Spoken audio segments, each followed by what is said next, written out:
சொல்ல வார்த்தையே இல்லை. நீங்க போதைய வாழ்க்கை முழுவதும் வேறு ஆசையே இல்லை. எப்படிப்பா உமக்கு நன்றி சொல்லுவேன், சொல்ல வார்த்தையே இல்லை. நீங்க போதைய வாழ்க்கை முழுவதும் வேறு ஆசையே இல்லை. என் தாயுருவாகும் முன்னே என் கருவை கண்டீரையா.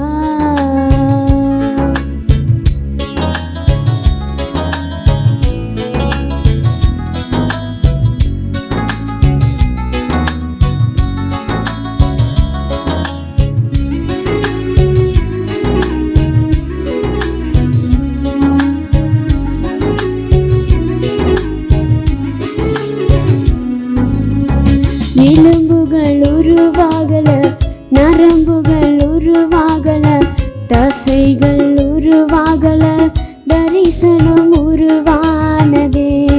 தாய் கருவிலே தரிசனம் உருவானதே. எலும்புகள் உருவாகல, நரம்புகள் உருவாகல, தசைகள் உருவாகல, தரிசனம் உருவானதே. தாய் கருவிலே தரிசனம் உருவானதே. எப்படிப்பா உமக்கு நன்றி சொல்லுவேன், சொல்ல வார்த்தையே இல்லை. நீங்க போதும் என் வாழ்க்கை முழுவதும் வேறு ஆசையே இல்லை.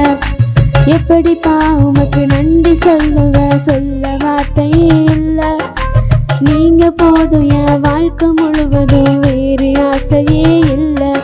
என் தாயுருவாகும் முன்னே என் கருவை கண்டீரையா.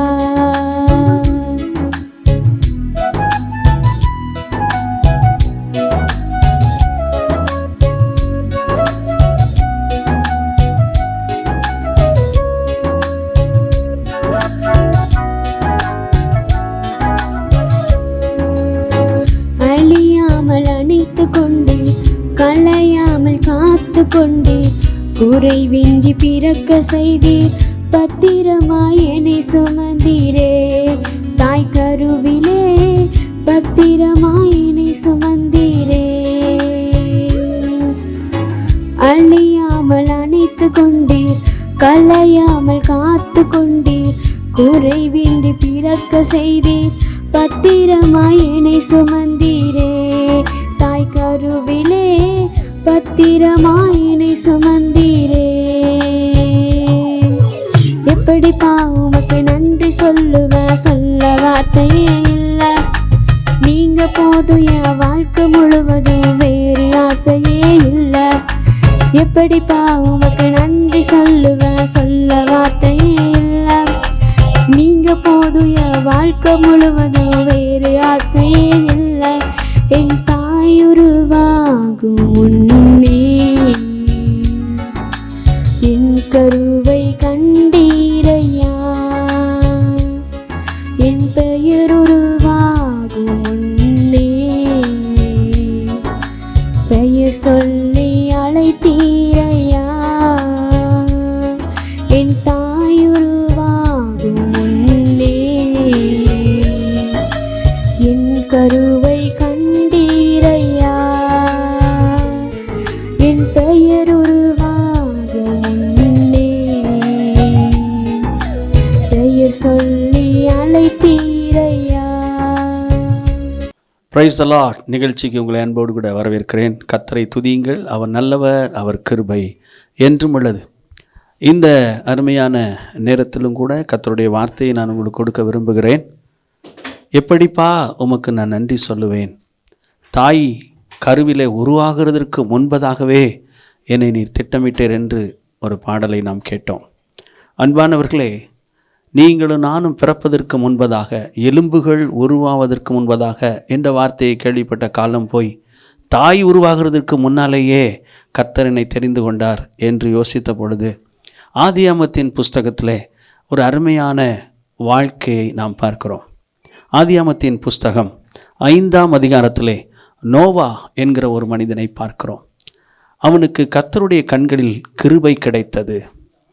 உலகமே அழிக்கப்பட போகிறது, மனுஷர்கள் அழிக்கப்பட போகிறார்கள், மிருக ஜீவன்கள் எல்லாம் அழியப் போகிறது, உலகத்தில் உள்ள இயற்கை எல்லாம் தண்ணீரால் நிரப்பப்பட போகிறது.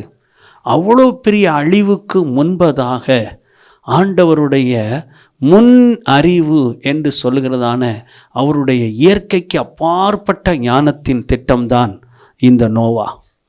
இந்த நோவா தாயின் கற்பத்தில் என்று சொல்லுவதை விட அதைவிட முன்பதாகவே தெரிந்து கொள்ளப்பட்டவன் என்பதை அந்த அட்டவணை சொல்கிறது. அந்த பரிசுத்தவான்களுடைய அட்டவணை துவங்குகிறது சேத்தின் புஸ்தகத்தில் இருந்து, சேத்து என்கிற மனிதனிடமிருந்து துவங்குகிறது. 5ஆம் அதிகாரத்திலே சேத்து இந்த உலகத்திலே தோன்றின பொழுது கர்த்தரை எல்லோரும் தொழுது கொள்ள ஆரம்பித்தார்கள் என்று சொல்லப்பட்டிருக்கிறது. அந்த 5ஆம் அதிகாரத்திலே 800 வயது உடையவனாக ஆதாம். அது மாத்திரமல்ல, சேத்து அவன் 912 வருஷம். அதை தொடர்ந்து ஏனோஸ், கேனான், பலர் அங்கே சொல்லப்பட்டிருந்தாலும் எனக்கு மிகவும் பிடித்த ஒரு நபர், ஆண்டவரோடு பேசுகிற, ஆண்டவரோடு சஞ்சரிக்கிற, எப்பொழுதும் யெகோவா தேவனை ஆராதிக்கிற ஒரு மனிதன். அவனுடைய பெயர் ஏனோக்கு. 24ஆம் வசனத்திலே அவனை குறித்து சொல்லப்பட்டிருக்கிறது. ஏனோக்கு தேவனோடு சஞ்சரித்து கொண்டிருந்தான். அப்படி சஞ்சரித்து கொண்டிருக்கும் போதே காணப்படாமல் போன பரிசுத்தவான்களின் வரிசையிலே மெத்துசலா 930 வருடங்கள். அவனுடைய வயது 969. அவனுடைய மரண நேரம். அவனுடைய பிள்ளை பேர் நின்று குமாரர் குமாரத்திகளை பெற்றது. இதெல்லாம் சொல்லப்பட்டிருக்கிறது. உலகத்திலேயே மிகவும் அதிக வயது கொண்டவனாக மெத்துசலாவை குறித்து பார்க்கிறோம். அவனுடைய வயது 969. இந்த ஏனோக்குக்கு பிறகு ஒரு பெரிய வயது கொண்ட ஒரு பெரிய மனுஷன், அவன்தான் மெத்துசலா. இந்த மெத்துசலாவினுடைய சந்ததிகளிலே, அந்த சந்ததிகளிலே லாமேக்கு என்பவன் நோவாவை பெற்றான். நோவாவுக்கோ கர்த்தருடைய கண்களில் கிருபை கிடைத்தது. 6ஆம் அதிகாரம் 8ஆம் வசனம். இந்த வருடத்தின் வாக்குத்தத்தம் சொல்லுகிறது, எனக்கு கர்த்தர் தந்த வாக்குத்தத்தம், நீ என் சத்தத்துக்கு, என் வார்த்தைக்கு கீழ்ப்படிந்தபடியினால் உனக்குள் உன் சந்ததிகளை ஆசீர்வதிப்பேன்.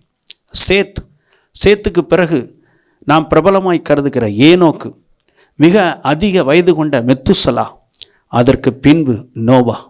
இந்த நோவாவுக்கோ கர்த்தருடைய கண்களில் கிருபை கிடைத்தது. மழையை பார்த்திராத காலத்திலே மழையை குறித்து தீர்க்க தரிசனம் சொன்னவன். மழை என்பது பெய்து அதிலே ஒரு வாகனத்தை உற்பத்தி செய்ய முடியும் என்று கண்டுபிடித்தவன். அங்கே ஒரு பெரிய கப்பலை உண்டு பண்ணுகிறான். கட்டாந்தரையிலே அவன் கப்பலை கட்டி அது அரராத் மலையில் தங்கும் வரை ஆண்டவருடைய அறிவியல், விஞ்ஞானம், ஞானம் எல்லாம் செயல்பட்டது. அதுதான் உங்களுக்கு நான் சொல்லுவேன், தாயின் கருவிலே உருவாவதற்கு முன்பதாக என்று நாம் பாடிக்கொண்டிருந்தோம். இப்பொழுது தாய் பிறப்பதற்கு முன்பதாக என்று பாடத் துவங்கிவிட்டார்கள். நான் சொல்வேன், பல தலைமுறைகளுக்கு முன்பதாகவே உங்களையும் என்னையும் குறித்து கர்த்தர் திட்டம் வைத்திருக்கிறார். அவர் சொல்லுகிறார், உங்களையும் உங்கள் பிள்ளைகளையும் நான் வர்த்திக்க பண்ணுவேன். இந்த நோவாவிடம் காணப்பட்ட விசேஷித்த காரியம் என்ன? வேதம் சொல்லுகிறது, நோவா வாழ்ந்த காலத்திலே அவன் நீதிமான், உத்தமன் என்று சொல்லப்பட்டிருக்கிறது. எப்படி இவனுடைய முன்னோர்கள், எப்படி இவனுடைய முன் சந்ததி நோவா, அதற்கு முன்பதாக ஏனோக்கு, அவன் கர்த்தரோடு பேசிக்கொண்டே இருந்தான். He is always speaking with God. கர்த்தரோடு சஞ்சரித்து கொண்டிருந்தான்.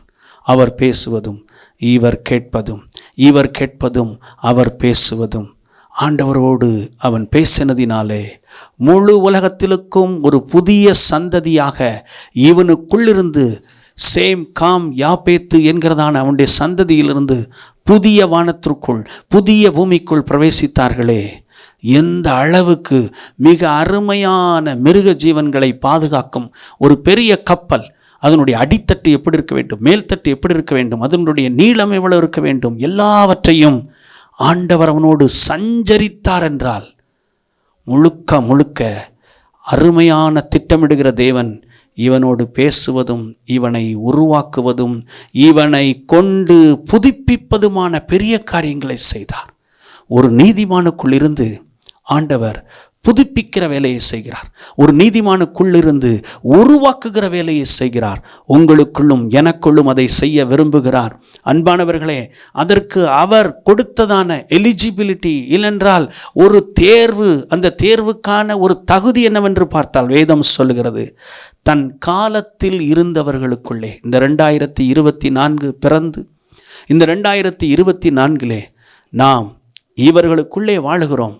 ஆண்டவர் நம்மிடத்தில் எதிர்பார்ப்பது இந்த காலத்திலும் நீதிமானாக உத்தமனாக கர்த்தரோடு சஞ்சரித்து கொண்டிருப்போமானால் ஆண்டவர் சொல்லுகிறார், கிருபையை நான் கட்டளையிடுவேன், சந்ததிகளுக்குள் உங்களை ஆசீர்வதிப்பேன். நம்முடைய முன்னோர்களை குறித்து நாம் சிந்தித்து பார்க்க வேண்டியது அவசியமாக இருக்கிறது. அன்பானவர்களே, திருநெல்வேலி, தூத்துக்குடி, கன்னியாகுமரி இந்த பகுதிகளில் எத்தனையோ பேர் கோயில் குட்டியார்களுடைய குடும்பத்திலிருந்து ஆசீர்வதிக்கப்பட்டு உயர்ந்ததை பார்த்திருக்கிறீர்கள். அன்பானவர்களே, எத்தனையோ பரிசுத்தவான்கள் ஓபேத் ஏதோமை குறித்து கேள்விப்படுகிறோம். கொஞ்ச நாள் உடன்படிக்கை பெட்டியை தாங்கி நிற்கிற அந்த வீடாக அது காணப்பட்டது. ஜெபமும் அதிகாலையிலே கர்த்தரை தேடுகிற அனுபவம், கர்த்தருடைய வார்த்தையும் விசுவாசம் என்கிற துளிர்த்த கோலும் உங்கள் வீட்டிலும் என் வீட்டிலும் காணப்படுமானால், அவரை தேடுகிற ஒரு அனுபவம் காணப்படுமானால், அவருடைய வசனத்தை வாஞ்சிக்கிற, ஏங்குகிற, அதை தியானம் பண்ணுகிற, அதை ஆராய்ச்சி செய்கிற, அதை குறித்து மிகவும் ஆழமாக யோசிக்கிற ஒவ்வொருவரையும் அவர் நிச்சயமாய் ஓபேத் ஏதோமையும் அவன் வீட்டையும் ஆசீர்வதித்தது போல உங்களையும் அவர் ஆசீர்வதிக்க போதுமானவராயிருக்கிறார். உங்களுடைய முன்னோர்கள் எப்படி ஜீவித்தார்கள்? நம்முடைய முன்னோர்கள் ஆண்டவருக்காக செய்த தியாகங்கள் எத்தனை! இந்த மாவட்டங்களிலே எத்தனை இடங்களிலே பரிசுத்த ஆலயங்கள் கட்டி எழுப்பப்பட்டிருக்கிறது. எத்தனை பேர் இயேசு கிறிஸ்துவுக்காக அநேக காரியங்களை செய்திருக்கிறார்கள். அவர்களுடைய சந்ததிகளில் நீங்கள் பிறந்திருப்பீர்கள் என்று சொன்னால் நிச்சயமாகவே அது ஒரு ஆசீர்வாதம் அல்லவா? எத்தனை பரிசுத்தவான்களை கர்த்தர் நமக்கு கொடுத்தார். அவர்களுடைய ஆவிக்குரிய நன்மைகளின் பிள்ளைகளாய் கர்த்தர் நம்மை வைத்திருக்கிறாரே, அது எவ்வளோ பெரிய ஆசீர்வாதம்! நிச்சயமாய் அந்த பரிசுத்தவான்களுடைய ஜெபம் இந்த ஆண்டு உங்களுக்குள் கிரியை செய்ய வேண்டுமானால் நமக்குள்ளே சில குவாலிட்டிஸ், நீதிமான், உத்தமன், கர்த்தரோடு சஞ்சரிக்கிற அனுபவம், கர்த்தரோடு சஞ்சரிக்கிற அனுபவத்தை குறித்து ஒரு சில நிமிடங்கள் சொல்ல விரும்புகிறேன். உலகத்தில் மிகவும் புகழ்பெற்ற ஒரு பெரிய ஆடை தொழிலகத்தை நடத்தி வந்ததான ஆடை தயாரிப்பு நிறுவனத்தை நடத்தி வந்த ஒருவர் என்னோடு பேசும்போது சொன்னார், நீங்களெல்லாம் ஊழியம் செய்கிறவர்கள் பல மணி நேரங்கள் ஜெபிப்பீர்கள் என்று சொன்னார். எனக்கு ஆச்சரியமாக இருந்தது. நாம் அதிக நேரம் ஜெபிக்கிறோம் என்று நினைக்கிறேன் என்று எனக்குள் ஒரு எண்ணம் வந்தது. அவர் சொன்னார், எங்களால் அப்படி ஜெபிக்க முடியாது, ஆனால் எப்பொழுதும் ஜெபித்து கொண்டே இருப்பேன். வாகனத்திலும், போக்கிலும், வரத்திலும், வேலையிலும், ஏரோப்ளைன்லையும், கார்லையும், வீட்டிலையும், படுத்திருக்கும் போது, எழுந்திருக்கும் போதும். அப்பொழுதுதான் எனக்கு புரிந்தது, இன்றைக்கு தேவன் அநேக சஞ்சரிக்கிறவர்களை எடுத்து பயன்படுத்த துவங்குகிறார். நீங்களும் நானும் எப்பொழுதும் தேவனோடு இருப்போம். கர்த்தர் நிச்சயமாய் நம்மை ஆசீர்வதிப்பார். தோத்திரத்தினாலும், ஜெபத்தினாலும், வேத வார்த்தையினாலும், அந்நிய பாஷையினாலும், அபிஷேகத்தினாலும், ஊழியத்தினாலும், பாரத்தினாலும், ஆத்தும பாரத்தினாலும் நிறைந்திருப்போம். உங்களுக்குள், உங்கள் சந்ததிகளுக்குள் நீங்கள் நீதிமான், நீங்கள் உத்தமன், உங்களை கொண்டு உங்கள் சந்ததிகள் கிருபை பெறும். வாழ்த்துகிறேன், ஆசீர்வதிக்கிறேன். கண்களை மூடி ஜெபிக்கலாம். எங்களை நேசிக்கிற நல்ல பிதாவே, தாய் உருவான காலம் உண்டு. தாய் உருவாவதற்கு முன்பதாக நாங்கள் பாடினோம், எலும்புகள் உருவாகிறது என்று பாடினோம். இப்பொழுதோ எல்லாவற்றுக்கும் முன்பதாக ஆண்டவரே, உலகம் துவங்குவதற்கு முன்பதாகவே திட்டமிட்ட ஆண்டவர், எங்களுடைய முன்னோர்களை தெரிந்தெடுத்த ஆண்டவர், இந்த அருமையான தென் மாவட்டத்தில் இருக்கிற நாங்கள் இந்த இந்தியாவுக்கு ஆசீர்வாதமாக இருக்க, இந்த 2024 உம்மோடு சஞ்சரித்து கொண்டிருக்க, இந்த தேசத்திற்காய் ஜெபிக்க, ஜனங்களுக்காய் ஜெபிக்க, ஜெபத்திலே ஊன்ற கட்டப்படுகிற உத்தமர்களாய், நீதிமான்களாய் காணப்பட இந்த நேரத்தில் எங்களை அர்ப்பணிக்கிறோம். என்னோடு சேர்ந்து ஜெபிக்கிற ஒவ்வொருவரையும் அப்படி உம்மோடு இணைந்து நிற்கிறவர்களாய் நீர் தெரிந்தெடுத்ததினால் உம்முடைய வார்த்தையை பிரசங்கித்திருக்கிறோம். கர்த்தர் கிருபையாயிரும், ஒவ்வொருவரையும் காப்பாற்றும், ஒவ்வொரு ஜனங்களையும் உருவாக்கும், புதிதாக்கும் ஆண்டவரே, பண்படுத்தும், பயன்படுத்தும் ஆண்டவரே. பெரிய காரியங்களை செய்யும், குடும்பத்தில் கிரியை செய்யும், வாழ்க்கையில் கிரியை செய்யும், தொழில்களில் கிரியை செய்யும். உம்முடைய நாமத்தில் ஆசீர்வதிக்கிறேன் நல்ல பிதாவே, ஆமேன். கர்த்தர் உங்களை ஆசீர்வதிப்பாராக. கர்த்தர் உங்களை பலப்படுத்துவாராக. ஆமென்.